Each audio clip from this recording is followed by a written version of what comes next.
Described as a critical moment for reflection and action, the roundtable brought together partners, government actors, and survivor groups to assess progress and gaps in the fight against Sgbv. In his opening remarks, Executive Director of Rainbo Initiative, Daniel Keto, noted that many survivors still withdraw cases due to fear, cost, and intimidation, highlighting weaknesses in existing systems.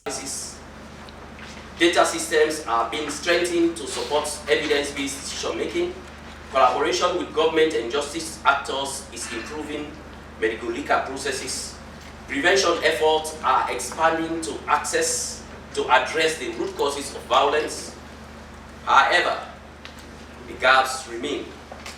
Barriers to justice persist. Resources are stretched.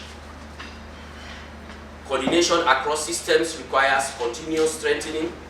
These lessons guide our next phase of our programming. He said while thousands of survivors have accessed free healthcare, psychosocial support, and legal services through Rainbow's multi-sectoral model, gaps remain in service delivery, data systems, and nationwide coverage. Discussions also focused on the organization's 2025 to 2029 strategic plan, which aims to expand services, strengthen response capacity, and influence policy through research. However, limited infrastructure and heavy reliance on donor funding continue to challenge progress. Sgbv cases everywhere, but we are having underreporting.